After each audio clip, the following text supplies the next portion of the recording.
आज हम live consultation में जो हम वीडियो प्रस्तुत करने जा रहे हैं दोस्तों, वो वीडियो महाराव वीरमदेव चौहान, सोनीग्राह चौहान जो जालोर के अंतिम शासक थे, उनके बारे में वीडियो बना रहे हैं। चूँकि आज उनका बलिदान दिवस है और उनका जीवन बहुत ही वीरता, रहस्य और रोमांच से भरपूर जीवन था और छोटी सी अवधि में उन्होंने उतने कीर्तिमान स्थापित किए जो आज 725 साल पहले वो जालोर के शासक हुए थे। लगभग 725 सालों के बाद में अनेकों और भी दूसरे राज आए, कई राज गए, लेकिन जनता के दिलो दिमाग पर जो छाप वीरमदेव चौहान की है वो अभी 725 साल में भी मिट नहीं सकी है।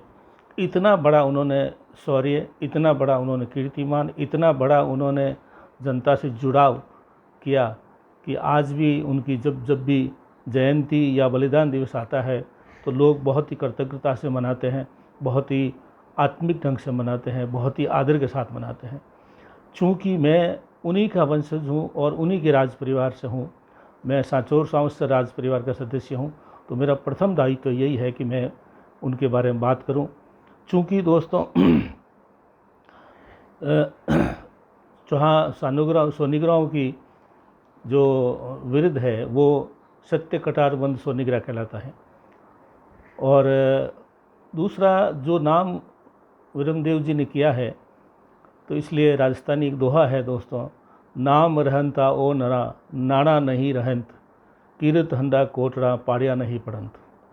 नाम बहुत बड़ी चीज़ है, उसके जो है किले और गढ़ पड़ जाते हैं, गिर जाते हैं, लेकिन नाम की जो कीर्ति है वो उस बराबर कोई नहीं है दोस्तों। मैं वीरमदेव जी चौहान के जो इतिहास और उनके जीवन वृत्तांत के बारे में कम बात करूंगा, क्योंकि सब लोग जानते हैं उनके बारे में। जो दूहे प्रचलित हैं, उनकी कीर्ति की गाथा है, उन्होंने क्या किया, अलाउद्दीन खिलजी से युद्ध किया, अलाउद्दीन खिलजी की पुत्री फिरोजा के उनके जो प्रेम संबंध थे, जैसलमेर के भाटियों का वो भांजा था और अपने पिता कानड़ देव के समतुल्य वीर भी था।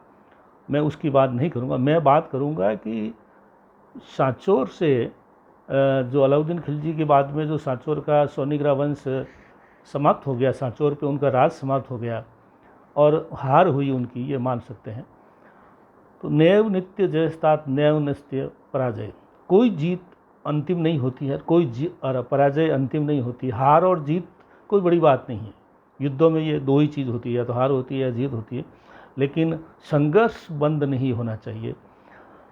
जालोर के सोनीग्राह ने, मेरे पूर्वजों ने एक जालोर खोया, जब जालोर छूट गया उनसे तो 100 जालोर बना लिए उन्होंने भारत के अंदर, उसकी मैं बात करूंगा। एक जालोर हमसे हाथ से चला गया, लेकिन हमने 100 जालोर बना लिए, इसकी बात कर रहा हूँ। सोनीग्राह कहाँ कहाँ पे जालोर के बाद में कैसे कैसे गए।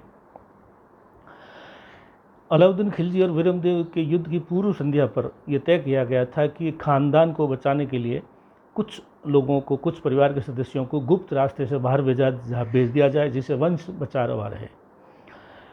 वीरमदेव के काका मालदेव जी, जिनको मुच्छलदेव कहते हैं, वो और उनके साथ कुछ अन्य परिवारजनों के ही राजकुमारों को गुप्त दरवाजे से बाहर भेजा।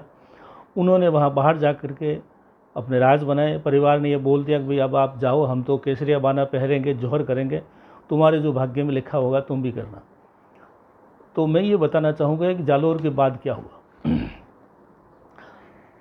मालदेव जी जो काका थे वीरमदेव जी के, उन्होंने जाकर के चित्तौड़ पे राज किया। उधर रतन सिंह पद्मनी के, जौहर और साका के बाद में जब खिजर खान जो अहमदाबाद, उसका अलाउद्दीन खिलजी का पुत्र था, उस खिजर खान को भगा करके मालदेव जी ने अपने सोनीग्राह का राज्य चित्तौड़ को प्रस्तावित किया। उसके बाद में उन्हीं के परिवार ने पाली के ऊपर 200 साल राज किया, जोधपुर बसने से पूर्व, जोधा जी से पूर्व।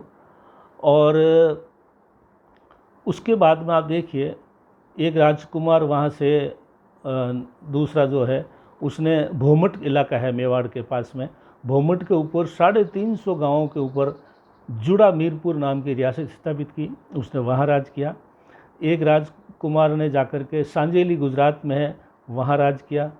भोमट का ही एक सदस्य आमलवाड़ा है उत्तर गुजरात में, वहाँ जाके राज किया। ये सब रियासतें बनी दोस्तों।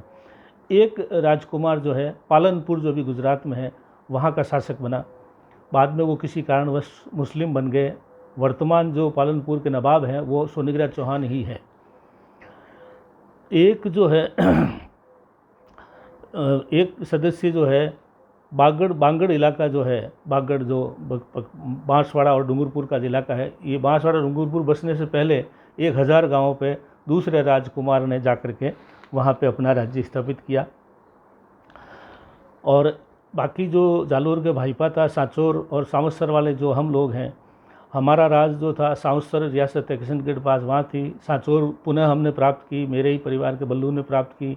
एक अचलदास जी थे, उन्होंने भिलोड़ा, धामोला और वहाँ से टूणादर, ये गुजरात में राज्य स्थापित किए। मध्य प्रदेश में 2 रियासतें हैं सोनीग्राह की, जामनिया और कोरिया, वहाँ स्थापित किए। इसके अलावा रतलाम, सीतामऊ, शैलाना, ग्वालियर, इंदौर, इनमें बहुत बड़ी बड़ी जागीरें चौहानों की है, उन्होंने स्थापित की दोस्तों। और इस प्रकार से आप देखिए, जालोर तो छूट गया लेकिन 100 जालोर हमने खड़े कर दिए। तो विध्वंस में ही सर्जन मौजूद है दोस्तों। और नेव नित्य जायस्ते नेव नित्य पराजय, जैसे मैंने बोला, कोई जीत अंतिम नहीं है, कोई हार अंतिम नहीं है। संघर्ष जारी रखिए और बड़े से बड़े चीज़ें छीनी हुई एक छीनते हैं 100 बिना बन जाती है। एक दरवाज़ा ईश्वर बंद करता है, 100 दरवाजे नए भी खोलते हैं।